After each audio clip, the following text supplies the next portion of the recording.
अगर आज आप यूएस स्टॉक मार्केट के सबसे हॉटेस्ट ट्रेंड्स की तरफ देखेंगे तो कहीं ना कहीं आपको ईवीज या इलेक्ट्रिक व्हीकल्स का ट्रेंड सबसे ऊपर दिखाई देगा। पिछले 3 से 4 सालों के अंदर करीब करीब 70 से भी ज्यादा कंपनी यूएस स्टॉक मार्केट में पब्लिक हुई हैं जो डायरेक्टली या इनडायरेक्टली ईवी के अंदर इन्वॉल्व थी। इनमें बहुत सारी कंपनीज ऐसी हैं जो प्योर ईवी प्ले हैं, जैसे कि एक्सपेंग, नियो, ल्यूसिड मोटर्स, और कुछ ऐसी कंपनीज हैं जो इनडायरेक्टली अपने आप को ईवी के अंदर ढालने की कोशिश कर रही हैं, जैसे कि जीएम या फोर्ड, जिनका ट्रेडिशनली तो बिजनेस था आइस व्हीकल्स बनाने का, इंटरनल कंबशन इंजन व्हीकल्स बनाने का, लेकिन अब वो अपने आप को ईवी की तरफ लेके जा रही हैं। और कुछ ऐसी कंपनीज भी होंगी जो ऐसे प्रोडक्ट्स, ऐसी सर्विसेज या ऐसी टेक्नोलॉजीज बनाती हैं जो बाकी दूसरी ईवी कंपनीज यूज करती हैं। इसके अंदर लाइडार मैन्युफैक्चरिंग कंपनीज हैं, इसके अंदर बैटरी टेक्नोलॉजी कंपनीज हैं, और इसके अंदर शायद ऑटोनोमस ड्राइविंग टेक्नोलॉजी बनाने वाली कंपनीज भी शामिल हैं। इन सभी में से अगर मुझे किसी एक कंपनी को चूज करना पड़े जो मुझे लगता है कि आने वाले 15 से 20 सालों के अंदर डेफिनेटली 100% श्योर एंड शॉर्ट एक विनर बनकर सामने आएगी, तो वो होगी टेस्ला। आई डोंट थिंक ये काफी लोगों के लिए सरप्राइज होगा भी।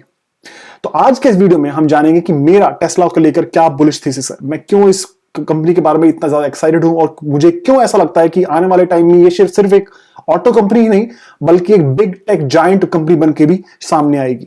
हम इस वीडियो में उसके फंडामेंटल एनालिसिस के बारे में बात करेंगे, उसके टेक्निकल एनालिसिस के बारे में बात करेंगे, एंड लास्टली मैंने अभी रिसेंटली क्या ट्रांजैक्शंस किए, मैंने क्या मूव्स किए अपने पोर्टफोलियो को लेकर, टेस्ला को लेकर, उनको भी मैं इस वीडियो के एंड में डिस्क्लोज करूंगा।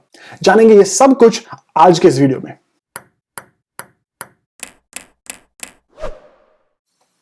पिछले 3 डेकेड्स में बहुत सारे ट्रेंड्स मार्केट में आए और आकर वापस भी चले गए, लेकिन अगर सबसे फेमस ट्रेंड्स की बात करें तो सबसे पहला एग्जांपल जो मेरे दिमाग में आता है वो 90s का ई कॉमर्स का ट्रेंड, जहां हर कंपनी अपने प्रोडक्ट्स को ऑनलाइन बेचने की कोशिश कर रही थी।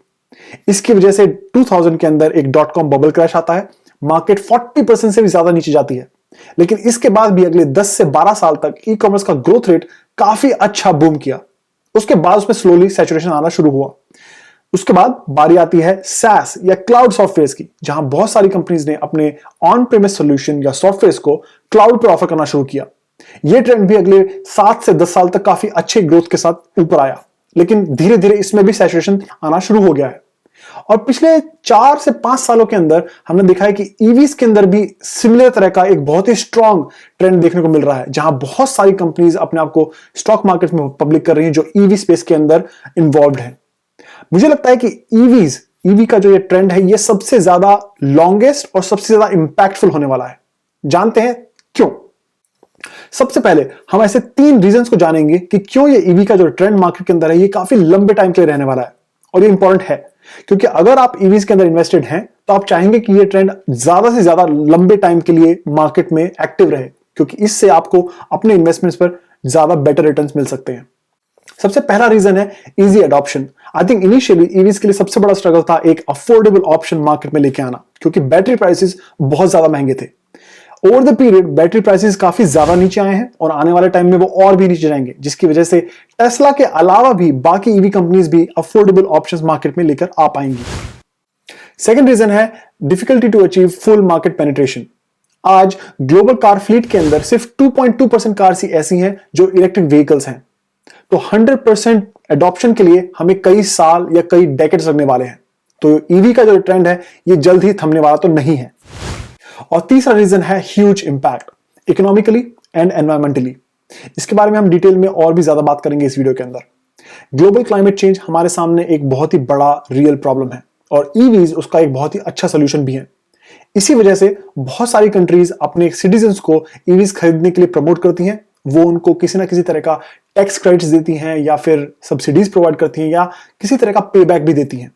वीडियो में आगे बढ़ने से पहले अगर आपको वीडियो पसंद आ रहा है और आप मेरे को सपोर्ट करना चाहते हैं तो प्लीज इस वीडियो को लाइक कीजिए ताकि YouTube इसको और बाकी लोगों तक पहुंचा सके।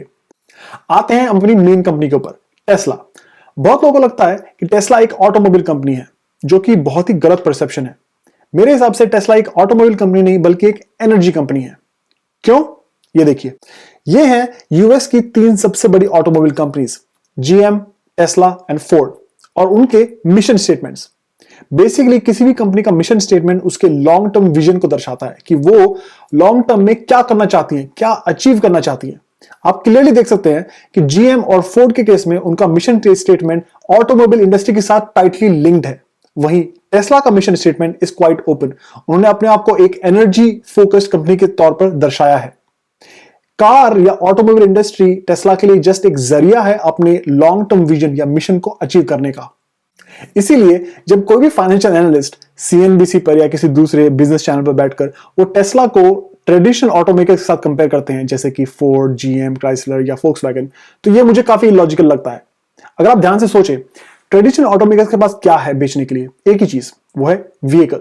या तो कार है, हैचबैक या सेडान, या एसयूवी, और या फिर कुछ केसेस में ट्रक्स। टेस्ला के पास कार्स, एसयूवी, ट्रक्स तो हैं ही, साथ ही उनके पास है एक लीडिंग चार्जिंग नेटवर्क जो कि आज की तारीख में सबसे ज्यादा बड़ा है। उनके पास है सोलर सिटी जैसी बहुत ही बेहतरीन कंपनी। उनके पास है पावरवॉल जैसे बहुत ही अमेजिंग एनर्जी मैनेजमेंट या एनर्जी स्टोरेज सॉल्यूशंस। उनके पास है बैटरी टेक्नोलॉजी खुद की। उनके पास है फुल सेल्फ ड्राइविंग टेक्नोलॉजी खुद की। और उनके पास यहां तक कि उनके पास इंश्योरेंस भी खुद का है, क्योंकि टेस्ला को पता है कि आने वाले टाइम में टेस्ला कार्स का एक्सीडेंट रेट बहुत कम हो जाएगा। इन सभी प्रोडक्ट्स की वजह से टेस्ला का वैल्यूएशन इतना ज्यादा हाई है compare to any other automobile company. EV space में मेजॉरिटी ऑफ कंपनीज बैटरीज किसी थर्ड पार्टी से खरीदती हैं। फुल सेल्फ ड्राइविंग टेक्नोलॉजी या ऑटोनोमस ड्राइविंग टेक्नोलॉजी के लिए वो वेमो या क्रूज जैसी कंपनीज के साथ पार्टनरशिप करके रखती हैं। यहां तक कि 99% ऑफ कंपनीज चार्जिंग के लिए एक्सटर्नल चार्जिंग नेटवर्क्स पर डिपेंडेंट है। वर्स्ट केस, निकोला जैसी कंपनी ने तो अपने डिजाइन्स तक किसी एक्सटर्नल डिजाइनर से खरीदे हैं। वहीं दूसरी तरफ अगर आप टेस्ला को देखेंगे तो उनके पास अपनी खुद की डिजाइन्स हैं, उनके पास खुद के फैक्ट्रीज हैं, उनके पास खुद की बैटरी टेक्नोलॉजी है, खुद की एफएसडी टेक्नोलॉजी है। यहां तक कि उन्होंने अपनी कार्स के अंदर फिट करने वाली चिप्स का भी डेवलपमेंट इन हाउस शुरू कर दिया है। इसीलिए टेस्ला पहली ईवी बनाने वाली कंपनी तो नहीं थी, लेकिन definitely sustainable and affordable EVs बनाने वाली पहली कंपनी है। अब मैं आपको ऐसे 5 फैक्टर्स बताऊंगा कि क्यों टेस्ला आज सबसे ज्यादा बेस्ट और रिस्क फ्री इन्वेस्टमेंट अपॉर्चुनिटी है हमारे सामने। सबसे पहला फैक्टर है एफएसडी या फुल सेल्फ ड्राइविंग टेक्नोलॉजी, या फिर ऑटोनोमस ड्राइविंग टेक्नोलॉजी, या फिर ऑटो पायलट टेक्नोलॉजी। नाम कई सारे हैं, काम एक ही है। टेस्ला आई थिंक एक इकलौती ऐसी कंपनी है जिसने लाइडार को यूज नहीं किया अपने एफएसडी सोल्यूशन के अंदर। रिसेंटली उन्होंने इवन रेडार को भी अपने सिस्टम से बाहर निकाल दिया है। तो आज जो एफएसडी सोल्यूशन टेस्ला प्रोवाइड करती है वो प्योरली विजुअल बेस्ड है, प्योरली बेस्ड ऑन कैमरास। इसी वजह से Tesla FSD solution, FSD feature को इतना अफोर्डेबल बना पाती है compare to any other EV company. दूसरा है बैटरी टेक्नोलॉजी। ट्रेडिशनली टेस्ला हमेशा से पैनासोनिक पर डिपेंडेंट था अपनी बैटरी टेक्नोलॉजी के लिए और सप्लाईज के लिए, लेकिन लास्ट ईयर टेस्ला ने मैक्सवेल टेक्नोलॉजीज नाम की एक बैटरी मैन्युफैक्चरिंग कंपनी को एक्वायर किया, जिसकी वजह से इस साल टेस्ला बैटरी डे के दौरान टेस्ला ने सेल 4680 का अनाउंसमेंट किया, जो स्पेस कम लेता है और उसका आउटपुट कहीं ज्यादा है। और इसी वजह से बाकी ईवीज के कंपैरिजन में टेस्ला अगेन बैटरी टेक्नोलॉजी में भी उनसे काफी ज्यादा आगे है। थर्ड फैक्टर है सेफ्टी। अगर आप देखेंगे कि कोई भी पब्लिक कंज्यूमर रिपोर्ट्स या रेटिंग रिपोर्ट्स पढ़ेंगे तो आप जानेंगे कि टेस्ला को हमेशा टॉप टियर रेटिंग प्रोवाइड की जाती है। इसके पीछे मेन 2 कारण हैं। सबसे पहला, उनका हाईली सोफिस्टिकेटेड और एडवांस एफएसडी सॉल्यूशन, जो कि एवरी डे इतना ज्यादा डेटा कलेक्ट कर रहा है कि आने वाले टाइम में वो और ज्यादा एक्यूरेट होता जाएगा और एक्सीडेंट्स का रेट और ज्यादा कम होता जाएगा। और दूसरा है उनका ओवरऑल डिजाइन, कार का ओवरऑल डिजाइन। अगर आप उनके टेस्ट एक्सीडेंट वीडियोस देखेंगे तो आप जानेंगे कि टेस्ला को उल्टाना, एक्सीडेंट के दौरान पलटना बहुत ही ज्यादा हार्ड है, क्योंकि टेस्ला कार्स का सेंटर ऑफ मास इतना ज्यादा नीचे होता है कि पलटी हुई कार ऑटोमेटिकली दोबारा खड़ी हो जाती है, और एक्सीडेंट्स के दौरान ये एक बहुत ही ज्यादा पॉजिटिव साइन है। चौथा फैक्टर है टेस्ला का constant expansion into other verticals. Tesla ने स्टार्ट किया था एक रेस कार के साथ, उसके बाद उन्होंने एक लग्जरी एसयूवी बनाई, उसके बाद उन्होंने एक अफोर्डेबल सेडान क्लास बनाई, फिर उन्होंने एक साइबर ट्रक बनाया, फिर उन्होंने एक सेमी ट्रक बनाया। आने वाले टाइम में मुझे किसी भी तरह का सरप्राइज नहीं होगा कि अगर टेस्ला एक 2 व्हीलर ऑप्शन भी मार्केट में लेकर आता है। And God knows, everything is possible. आने वाले टाइम में शायद वो एक इलेक्ट्रिक प्लेन भी बना दे। ये सभी different types of means of transport कहीं ना कहीं टेस्ला के overall total addressable market time को एक्सपैंड करते ही जा रहे हैं, और आने वाले टाइम में ये बहुत बड़ा फैक्टर होगा टेस्ला को एक मार्केट लीडिंग पोजीशन में बैठाने के लिए। और फिफ्थ और सबसे आखिरी फैक्टर जो मैं डिस्कस करूंगा, जो मेरे हिसाब से सबसे ज्यादा इंपॉर्टेंट है, वो है स्केलिंग। इलॉन मस्क ने मल्टीपल टाइम्स मल्टीपल प्लेटफॉर्म्स पे ये बात कही है कि जितना हार्ड एक कार को फर्स्ट टाइम बनाना है, उससे 100 गुना ज्यादा हार्ड है उसी कार के 1000 पीसेस या रेप्लिकेट करना प्रोडक्शन लाइन को। ये प्रॉब्लम सारी ईवीज कंपनीज झेल रही हैं और टेस्ला ने सबसे जल्दी इस प्रॉब्लम को परखा, जिसकी वजह से उन्होंने ऐसी मशीन्स बनानी शुरू की जो कार को बनाने वाली मशीन्स को बनाती है। समझ रहे हैं इस बात को? ऐसी मशीन्स बनानी शुरू की जो कार को बनाने वाली मशीन्स को बनाती है, जिसकी वजह से उनका प्रोडक्शन कैपेसिटी स्लोली इतना जल्दी रैंप अप कर पाया। आज पूरे वर्ल्ड में करीबन 4 गीगा फैक्ट्रीज हैं। एक कैलिफोर्निया में है, एक जर्मनी में बन रही है, एक शंघाई में है, चाइना में है, एक ऑस्ट्रेलिया में बन रही है। इलॉन मस्क ने कुछ जगह पर यह कहा है कि शायद आने वाले टाइम में इंडिया में भी एक गीगा फैक्ट्री बने। तो जितनी ज्यादा गीगा फैक्ट्रीज बनेंगी उनका प्रोडक्शन कैपेसिटी उतना ही ज्यादा बढ़ता जाएगा। लास्टली, उनके मल्टीपल टाइम्स उन्होंने रीसेंट अर्निंग रिपोर्ट्स में उन्होंने ये कहा है कि आने वाले 5 सालों तक वो 50% एंड अबव के रेट पर ग्रो करने वाले हैं in terms of revenue and production capacity and delivery capacity. तो ये सभी साइंस टेस्ला के लिए एज ए शेयर होल्डर हमारे लिए ये बहुत ही अच्छे साइंस हैं। अब आप बोलोगे कि विशाल ये सब तो बहुत अच्छी बात है, टेस्ला अमेजिंग कंपनी है, वी ऑल अग्री, एक बेहतरीन इन्वेस्टमेंट हो सकती है अगले कई सालों के लिए, ये भी हम बहुत जरूर मानते हैं। लेकिन क्या टेस्ला आज के करंट प्राइस पर $700 पर शेयर के प्राइस पर एक अच्छा इन्वेस्टमेंट है? ये एक बहुत ही बेहतरीन क्वेश्चन है फर्स्ट ऑफ ऑल, क्योंकि मुझे इसका मतलब ये है कि आप ब्लाइंडली मेरे वीडियो को देखकर जाकर सीधा टेस्ला का शेयर नहीं खरीद रहे हो, जो कि एक बहुत ही अच्छा साइन है एज एन इन्वेस्टर। आप अपना खुद का रिसर्च जरूर कीजिए। साथ ही इसके आंसर के लिए मैं आपको एक स्टोरी सुनाऊंगा। इन 2006 एप्पल का valuation was around $50 to $60 billion. अगले साल 2007 में एप्पल ने आईफोन लॉन्च किया और इसके बाद एप्पल का वैल्यूएशन वेंट बियॉन्ड $150 बिलियन।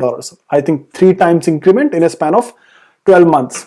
इसके बाद बहुत सारे फाइनेंशियल एक्सपर्ट्स ने ये क्वेश्चन करना शुरू कर दिया कि एप्पल का वैल्यूएशन इज नॉट सस्टेनेबल, इतना हाई पी रेशियो कभी एप्पल का होता ही नहीं है, तो ये कैसे आज इतना एक्सपेंसिव शेयर प्राइस हो सकता है।